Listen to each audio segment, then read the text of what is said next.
That's a good idea. I think having a backup plan sounds smart. Think it's the deal because you like Derek. I'll think about it. I don't think that would work. I'm sorry, Derek. Do you like me?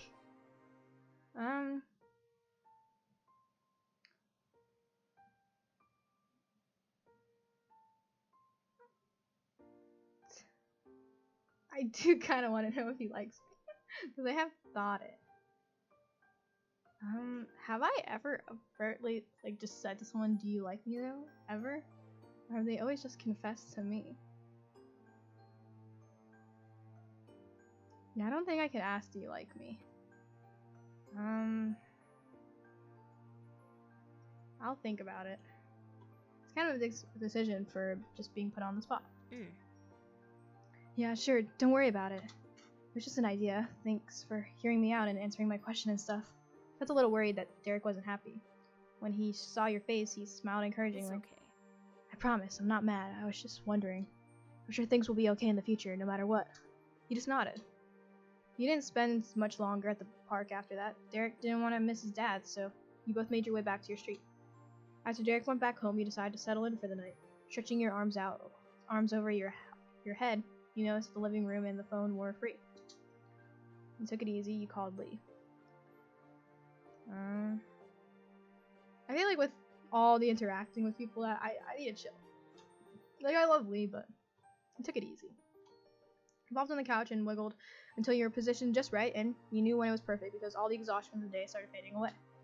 Sighing contently, you were pleased with this end to the day.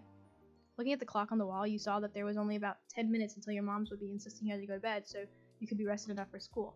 Stretch your legs out on the couch and sighed in defeat, watching the minute hand change 1 minute closer to bedtime. You rearranged yourself, feeling restless, and looked out the window. Startled initially, you spotted a figure out of the hills. It was Cove. When the surprise faded, you realized it really wasn't that much of a shock at all. It was exactly something Cove would do. You went outside to meet up with him. You ran off to go see him. You left him alone. Smacked the window to get his attention. You opened the window to call out to him. Knowing that I have to go to bed soon and like my parents actually do stuff, I just opened the window to call out to him. Happily, you got up and strolled over to the window. You opened it fully. Hey, Cove! Startled, Cove jumped and turned around to see you through the glass. He quickly relaxed and waved at you. Then you went outside to talk to him. You ran off to go see him, and you left him alone.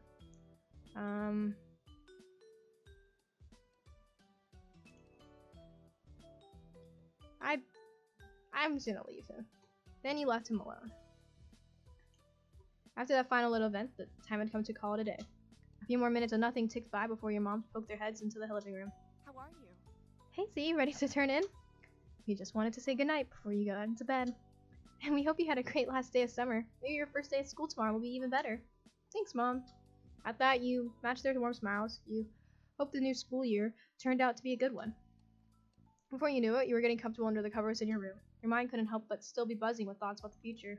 You felt excited, nervous, unsure. I'll say unsure. A new chapter of your life was about to begin, and no one could say what it was going to be like. Slowly, your eyes grew heavy as you drifted off to sleep, your mind spinning with wishful thoughts. No matter what happened next, you could only hope that you would make the most of it. You were ensnared in a dream when a noise from the outside world jostled you. Your eyes snapped open, noises happened, you just try to forget it, you suddenly kept your eyes shut. My eyes would snap open. The light clatter continued. Now that you were more alert, you could distinguish it as a tapping sound. Quiet, slow, but persistent. Each beat was like being poked. You couldn't ignore it. You lifted your head from the pillow and looked for the source. Not much work was needed to puzzle it out. It was from the window. With that, you knew exactly what it was. From the color of the light filtering into the room, it was too early for anyone to be awake, including the sun. It had barely hauled into itself over the horizon, but that didn't stop some people, it seemed. You sat up in bed and opened the window wide. Cool air, not yet warmed by the day, tickled your face as it pushed into your room. And just as you expected, there was your neighbor, crouching on your windowsill. He was fully dressed, though not for school. Oh, he was surfing! He was wearing a wetsuit and a fond smile. Hi, Z. You stared back blinkingly. So technically we won't be back to school for a few more hours. His voice was delicate. Oh, is the sun rising? Like, is it like 5, 4, 6 a.m.? His voice was delicate yet deliberate, each word a careful explanation. Classes haven't actually started yet, so do you want to go to hit the beach with me one more time this summer? Always. Here we go. It's way too early, Cove. You're crazy. Cove, you're so cute. You gave a decisive nod. Here we go again. Your comment was half-hearted and you both knew it.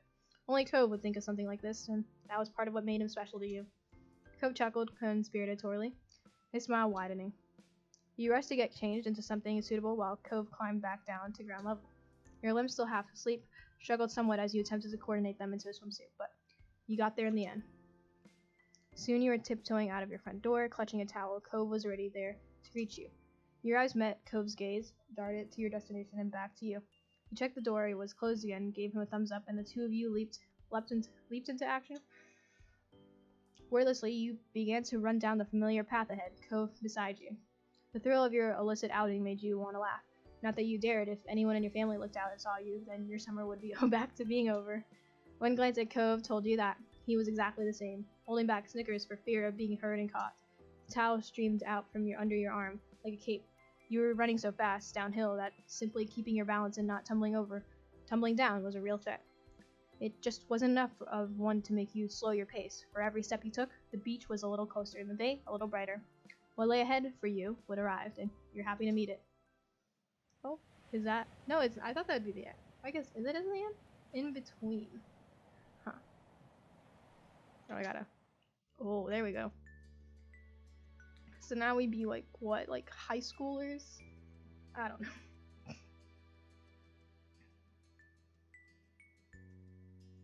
When I ever looked at that. Wait, that doesn't look like it changes anything. Huh. Oh, I can add earrings! Oh!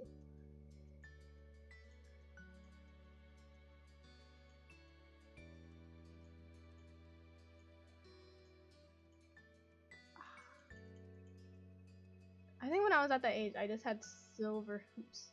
I'm kind of upset I did not give myself the, what's it called? The braces, because I didn't realize what age we were. Birthmarks. Well, I can give myself braces now, actually. Yeah, let's do it. Ring. Oh. Short. Oh. Okay.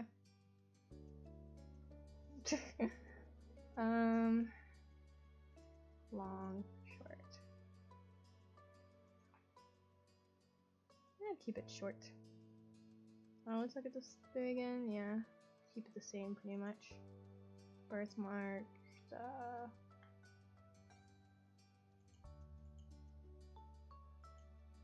Yeah, we can be done now. Comfort. Oh, I'll say we have a crush on him now. Yeah. Wait, what does love look like? Oh, we just open our mouth. Okay, we say we got a crush on him.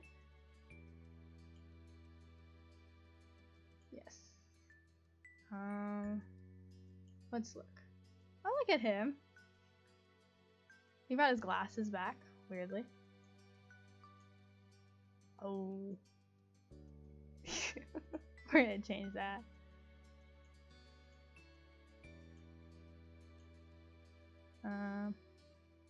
No, I guess not. No earrings. I mean, what's the options? Can't really see earring 2.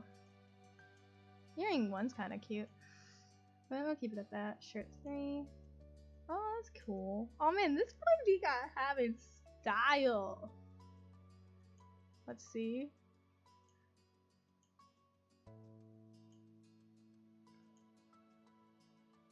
That's the one he had originally, right?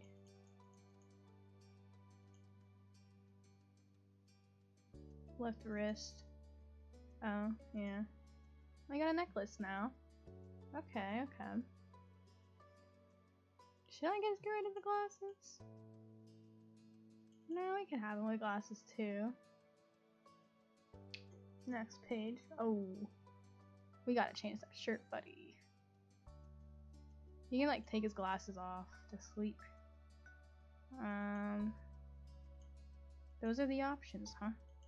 I guess we can leave that. I guess the PJs are fine. Oh. You get this? Yeah, you can take his glasses off. Let's see. Yeah, I guess that one's better. Oh, we got some formal look. I do be liking that outfit though. Let's see. Okay, yeah, no, this is a good outfit. Okay, yeah, I guess we're done. Sporty, warm. Oh, he went from cold to warm very quick there, huh? Okay, let's be done. Since you're romantically interested in Cove and are old enough to start being physically affectionate more seriously, you can choose what initiative level he has throughout step 3. Huh. Making sure the player experiences what they want is important in our life, but always putting your choice first can potentially make a relationship feel one-sided, so we've added some flexibility in how it works. Low initiative means that Cove will occasionally ask to touch the MC, and in those situations there will always be an opportunity to say yes or no. For example, he won't simply lean over and kiss the MC as a greeting or in an emotional moment. Every piece of physical interaction will be either initiated or improved by the player before it happens. Okay, consent. We love that. Minimal initiative means there will be those certain times when Cove requests to touch the MC, many chances to initiate affection on your own, and also Cove will pretty regularly give affection automatically. One example would be giving the MC a kiss because he's happy or emotional or something else. And in other situations, you can choose not to make the first move in order to give Cove the space to be the one to act for afterwards. Overall, Cove can get romantic, but the player's agency will take priority. High initiative includes everything middle does, but it also means that player agency will be reduced to a degree in favor of having Cove give physical affection even more frequently and with less prompting. Instead of all the major affection given situations being led by a choice menu for you to decide on, some will instead be replaced by Cove acting automatically. The level is only recommended if you're very comfortable with physical affection and would prefer to simply see it happen rather than always holding the reins on it. However, this level is mostly relevant if Cove ends up as your official boyfriend at some point. Situations where high level initiative makes a difference tend to come up in scenes that are exclusive to being in a relationship. The parts that are also included in the middle initiative will be seen whether you're dating or not. Once you pick your level, it can't be changed later, so keep your full playthrough in mind when deciding. We hope you enjoy whatever initiative option you decide on. Huh. See, I'm not much of like a physical person. I'm definitely not one to engage, so I think I'll go with middle initiative. I'm just gonna pause this for a sec because I'm getting a bunch of messages and I want to check them real quick. Okay, let's get back to the game. The start of classes ended, the relaxed 3 days of summer. It didn't take long for you to get back into the swing of the school year routine. Schedules and homework became the new normal. Oh, whoops. I guess I clicked pause again, my bad. We read some things, I don't know if you missed it, but yeah. They mentioned stuff about Derek and how he went to a training camp and stuff, and now it's asking if we've kept touch or not. And I was thinking, I probably wouldn't keep touch. I don't know, that's just me. I'm really bad about it. Unless someone else is like doing it. I don't know, cause like I feel like as a kid it was harder for me to keep touch, but like nowadays it's a lot easier. I probably should do it more than often with my friends, but we still keep in contact, we still hang out. But for this, I would say we kind of lost contact as time went on. The Jeremy kid did disappear after that summer, and no one ever heard from him again. Where he went or what he might be up to was a mystery. More summers came and went like the waves on the shore, coming in and out. In your second years of high school, someone new started to visit Sunset Bird, a sunny girl named Terry Brooke. She was a friend Cove made due to them being ocean obsessed. Oh. Terry was more than glad to befriend you too. Someone close to Cove had to be good company, she felt. You were pleased to get along with her as well. Terry was tight with another girl who you had known distantly from school for a long time, Miranda Eckert. Is that how you pronounce that? You saw more and more of her as time went on, thanks to Terry and Miranda's own outreach. After a while, all of you developed a real friendship together.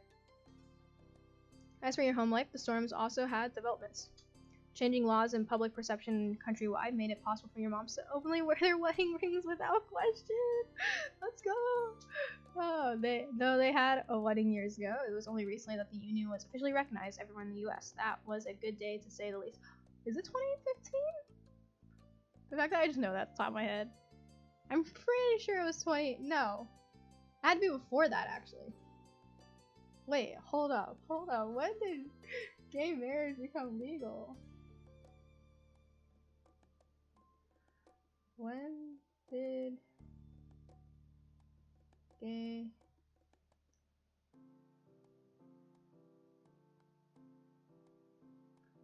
in all 50 states? It was 2015. So, being in second year, like we just finished second year. I think this would be like a year ahead of my schedule then. Hold on, let's think. So June 26, 2015. Yeah, I think that would have been... No, I think I would have been an 8th grader actually. Right? Or like getting out of 8th grade. Yeah. Because then I start freshman year 2015. Turn 15 that year. Yeah, and then, wait, so sophomore year was 16, junior would be 17. Yeah. Seems about right. So this is a little ahead of my schedule, actually. Elizabeth came into her own and stopped being quite as irritable. She no longer worried about perceived childishness as she grew up for real. She didn't even mind being called Lizzie again, although most people used Liz. She eventually graduated high school and moved out to attend college in another state. She's gone. There was a lot for you to adjust to your older sister being gone. Liz never let you forget her role in your life, though, and kept in touch. Cove's relationship with his family improved over the years. Kira visited several times after that summer, and things became easier between the two. He was also closer with his dad than ever before. You knew they talked more, and it helped prevent a lot of friction before it could start. And Cove only continued to open up to his parents and the rest of the world. He was so bright, he shone.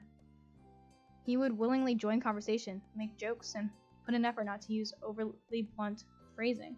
Cove's interests had shifted from when he was younger. He still enjoyed athletic activities on occasion, but now he gave time to more studious endeavors as well.